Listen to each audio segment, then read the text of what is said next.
Agora sim, vamos conversar com o Dr. Eduardo Leite, mesmo porque tem muito assunto em pauta hoje. Desde sexta-feira, quando a gente ligou a televisão, naquele horário nobre, nós nos deparamos com a nossa presidente, dando aí uma satisfação pra gente, né, sobre tudo o que está acontecendo. Bom dia, doutor Eduardo. Bom Tudo dia. bem, querido? Tudo ótimo. Tudo. E você? Enquanto a popularidade da Dilma está diminuindo, a gente viu aí que caíram números, né? A sua está aumentando cada vez mais, doutor Eduardo. As pessoas estão mandando e-mails elogiosos aqui, gostando muito da sua análise a respeito de tudo que está acontecendo no Brasil, viu?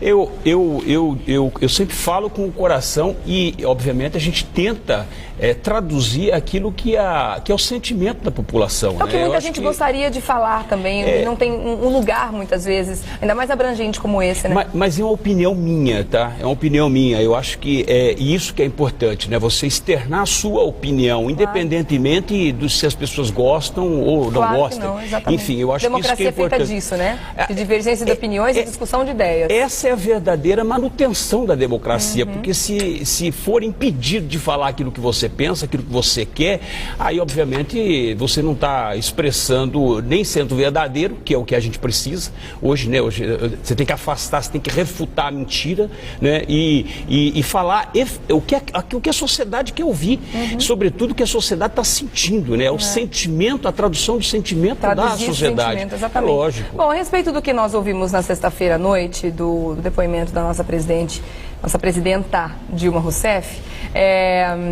o que você acredita disso tudo que a gente consegue aproveitar e o que você acredita que vai ser realmente colocado em prática do que foi prometido? Na sua opinião, ficou como promessa de campanha para acalmar os ânimos um pouquinho ou você acredita realmente que mudanças significativas virão? Primeiro, a presidente perdeu a oportunidade de se aproximar do povo. Eu acho que esse pronunciamento ele tinha que ser direcionado e que se aproximasse de forma efetiva de um sentimento do povo. Eu acho que ela se distanciou mais ainda com esse pronunciamento. Achei que o pronunciamento foi um desastre. Eu acho que o pronunciamento devia de ser de uma forma mais direta para a sociedade, né? Ela passou uma mensagem, mas passou uma mensagem dizendo que não vai tolerar nenhum tipo de vandalismo, não vai tolerar. Isso, na verdade, mostra a prepotência de uma presidência da República. O que isso é muito ruim. Por quê? Porque, na verdade, cada vez que você determina, ou cada vez que você se manifesta dizendo que eu quero ordem, ou seja, não vou admitir, como é a fala dela mesmo, não vou admitir baderna, não vou admitir, isso, na verdade, impõe, ou seja, são os primeiros passos de uma ditadura, né? E mais ainda, né? Ou seja, dá uma orientação para os governos dizendo que não queremos as pessoas se manifestando, não queremos que as pessoas expressem a sua vontade, né, de mudar um país como o nosso, né? Nós passamos praticamente 2 décadas esperando que o país melhorasse, né, que o país pudesse tomar o rumo certo, que pudesse se solidificar a questão da democracia, né, do Estado de Direito de um país. E isso, de fato, não aconteceu. Nós tivemos alguns avanços, entretanto, não foram suficientes para poder conter essas manifestações. Então, eu acho que ela perdeu a oportunidade de se aproximar da população, né? Não adianta você chegar simplesmente passar um recado, como os policiais, por exemplo, de Minas Gerais, pediram para que os pais tirassem os seus filhos das ruas em decorrência da violência. Isso, na verdade, não é correto, né? Ao contrário, vamos fazer o inverso, que os pais também possam participar junto com os seus filhos, né? É óbvio. Então, realmente, eu particularmente não gostei de nada que ela deveria ter falado, ela não falou. Eu tive a impressão também que no primeiro minuto, eu não tenho certeza de quanto tempo durou, foram o quê? 5 minutos, 10 minutos? Mas, aproximadamente isso. Os primeiros minutos, ali, os primeiros momentos do pronunciamento, muito pouco se aproveitou, né? Porque ela ficou ali em cima da crítica do que estava acontecendo no Brasil, né? Apoia por um lado, mas não apoia por outro, foi uma coisa meio ambígua. A presidente da República, ou seja, a presidência, o Estado, o governo federal, estadual e federal, ele tem que primar pela aplicação da Constituição. Então começa, ou seja, a aplicação da lei começa, o exemplo começa de cima, obviamente, né? E o que nós percebemos, porque a própria Constituição diz que deverá aplicar a legalidade, a impessoalidade, a moralidade, a eficiência do Estado, a publicidade. Se você for pegar ao pé da letra, e que nós vamos fazer isso agora porque é muito chato, né? Mas nós vamos perceber que todas as ações do Estado, eu digo Estado de uma forma geral, nenhuma cumpre efetivamente o que a lei prevê. O que, na verdade, o governo se afasta da própria lei, da própria Constituição. Né? A própria questão o Estado deveria ser processado pela forma como ele trata o povo. Quando fala assim que deverá aplicar a legalidade, ou seja, implementar e, sobretudo, cumprir a legalidade, porque ele fala em cumprimento da legalidade. Não tá acontecendo. Aí, se você vê do outro lado, a corrupção. Né? Ou seja, não tem gente honesta dentro da Câmara dos Deputados, do Congresso Nacional, não tem gente honesta nas assembleias, não tem gente honesta dentro das câmaras municipais, ou seja, dentro do executivo você não tem gente. Então o que acontece? Dentro do legislativo, então o que acontece? A questão da própria moralidade, que deveria ser um dos princípios fundamentais do governo, e que de fato isso não se cumpre, né? Então esse é o grande problema. Então o que acontece? Ela tocou na questão do dinheiro que foi gasto na Copa e que está sendo gasto não só com a Copa das Confederações, mas sobretudo também com a Copa do próximo ano. Ela disse que jamais mexeria em recursos que seriam destinados para alguma área importante, para destinar para a Copa, que isso foi dinheiro da iniciativa privada. Então, tem um trecho que ela mesma diz numa frase, ela diz que não foi investido um centavo do dinheiro público, e na frase seguinte diz que esses financiamentos serão pagos pela iniciativa privada e pelos governos. Né? Ou seja, então ela mesma foi contraditória na sua fala. Né?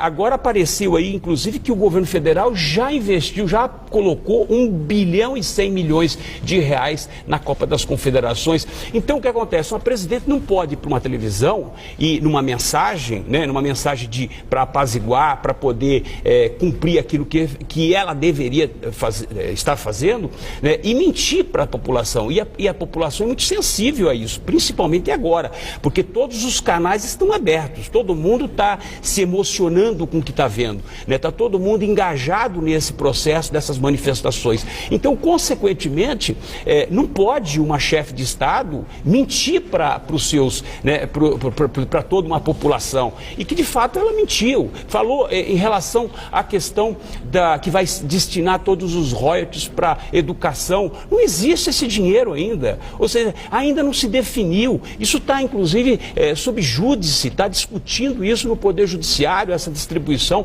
Esse dinheiro é virtual. Como é que você vai distribuir alguma coisa que não existe ainda? Né? Os estados estão brigando por ele também. Mas não tem o dinheiro ainda, não existe esse dinheiro. Esse dinheiro ainda está para vir, não sabe quando vai começar a chegar. Então, como é que você vai falar para uma população que vai destinar todo o dinheiro do petróleo, todo o dinheiro do royalty para a educação, para a saúde, se efetivamente esse dinheiro não existe ainda? Entendeu? Então, ela tem que falar aquilo que existe, aquilo que de fato ela pode fazer, e não simplesmente criar uma falsa expectativa, mais uma falta de expectativa para a sociedade brasileira, né? E é isso que as pessoas se insurgem, né? É isso que as pessoas realmente ficam mais indignadas ainda.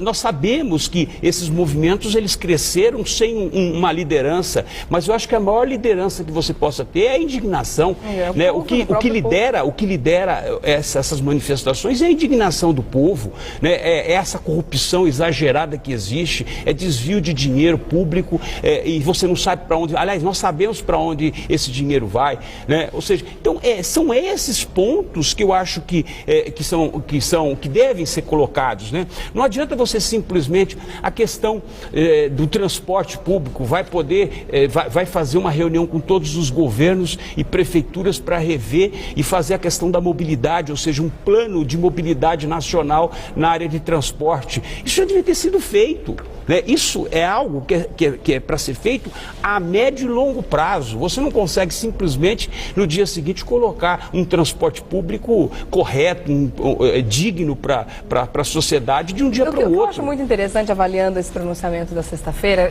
esse trecho aqui, por exemplo. As manifestações dessa semana trouxeram importantes lições. As tarifas baixaram e as pautas dos manifestantes ganharam prioridade nacional.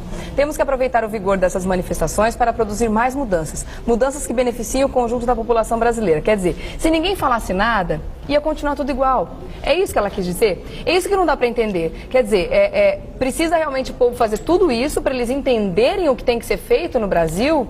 E não é meio que assinar embaixo um atestado de incompetência dos governos e toda a inabilidade que eles têm com relação à máquina pública? É a total ineficiência da ação do Estado. É o que eu estava acabando de falar, que diz o artigo 37, ou seja, ele tem que ser eficiente, ele não está sendo eficiente. E um detalhe importante, falar em reduziram, não é que reduziram, na verdade, recuaram com relação ao aumento da passagem. Só que tem uma coisa, a grande pergunta é assim, até quando?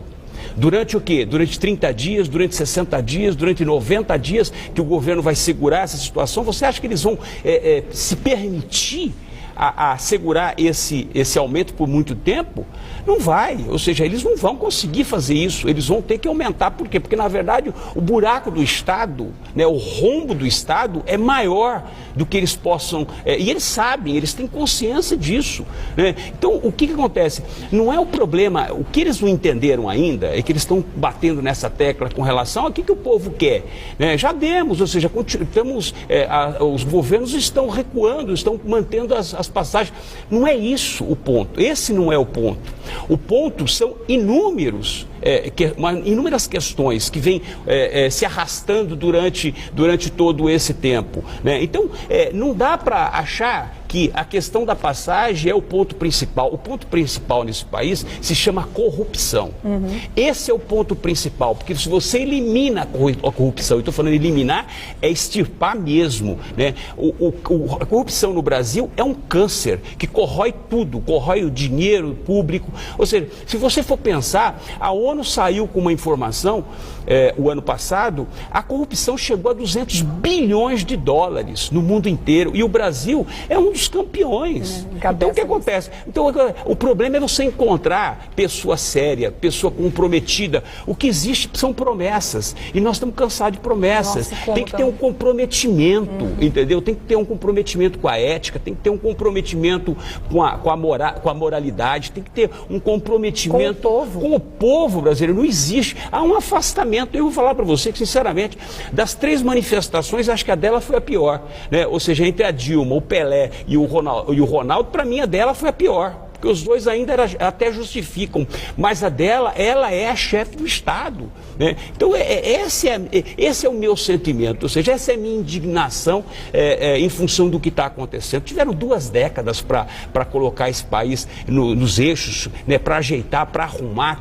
para poder dar dignidade para o povo, e não deram. E tudo está degringolando, né, de uma forma. E o que eu estou percebendo é que essas manifestações estão gerando outras manifestações, Brasil afora, nas cidades menores também, a gente vê, inclusive, as pessoas agora colocando a sua vontade nas ruas. A gente está percebendo até em cidades como Engenheiro Coelho e tudo mais, eles estão fazendo manifestações contra pedágio, por exemplo, contra tarifas altas. Pessoas que andam ali 2 quilômetros, que moram na zona rural, que tem que ir para a cidade, tem que pagar R$ 4,20 de ida e volta. É um absurdo. Quer dizer, o custo de vida é cada vez mais caro e ninguém tem um retorno disso, porque a estrada continua pista única, mão dupla, né? Então as pessoas estão cansadas disso, estão realmente querendo protestar. E eu imagino que os protestos não vão parar por aí, né? Olha, o meu sentimento, primeiro, é que não vão parar, e segundo, que eu acho que não devem parar. Claro que não. Né? Eu acho que eles têm que continuar, em que pese isso nos atrapalha. Eu acho que existe um certo retrocesso, mas para melhorar, às vezes você tem que realmente passar por esse processo. Não tem jeito, né? Ou seja, os políticos não se manifestam. Os políticos são todos quietos, né? todos eles nos seus buracos, ou seja, e continuam lá dentro, sem se manifestar, sem dar a cara para bater. E esperando, né, a vez deles, muitas vezes, para aprovar coisas que, inclusive, estão sendo temas aí das manifestações, como no caso da PEC 37, que deveria ter um arquivamento disso, diante de tantas manifestações. Mas o que eles fizeram nesse momento? Adiaram a votação. Esse é um ponto. A PEC 37 é exatamente a forma de manifestação. A PEC 37, ela tinha tinha que ser retirada da pauta do Congresso por uma única e simples razão. Se já existe na Constituição contemplada de que a polícia investiga, né, o Ministério Público controla a atuação da polícia e que também, de uma certa forma, pode fazer as investigações, ou seja, as investigações com relação aos políticos. Se isso já está contemplado na Constituição, por que mudar isso da Constituição? Não tem que mudar. Essa PEC tem que ser não ser adiada, mas como você disse, ela tem que ser retirada da pauta, ela tem que ser esquecida, essa PEC. Essa é uma forma que o próprio legislativo poderia responder para a sociedade, dizer, de fato nós estamos arquivando a PEC 37, ela não é legítima, falta legitimidade em relação à PEC 37. Mas não é interessante para eles, né? É engraçado a gente ver, engraçado nada, é triste mesmo, ver como eles legislam em causa própria, o tempo todo. Para eles, porque a blindagem é deles, não é a blindagem da sociedade, é a blindagem pessoal de cada político. Eles não querem ser submetidos à investigação. E essa é a razão pela qual eles estão contra, as manifestações são contra o artigo 37. Mas olha, a PEC 37. A gente deixa um recado para vocês, viu? A gente não vai esquecer desse assunto, não. Pode ficar bem tranquilo. O pessoal vai continuar indo para as ruas, vai continuar manifestando sua indignação contra essa PEC 37 e contra tantas outras situações que estão trazendo descontentamento ao povo. E a gente aqui fazendo o nosso papel na televisão também não vai deixar esse assunto passar em branco, não. Não vamos acompanhar para e passo. Com certeza. E a gente espera você durante a semana para voltar a conversar sobre esse e tantos outros assuntos de grande relevância a partir de agora cada vez mais, né, doutor Eduardo? Se Deus quiser. Contato do doutor Eduardo Leite. Facebook, 500 melhores júris, é isso? Vai me encontrar lá. Pode mandar recadinho, compartilhar, porque nós estamos lá. Tchau. Obrigado, doutor Eduardo. Boa semana para você, viu? todos. Até. Obrigado.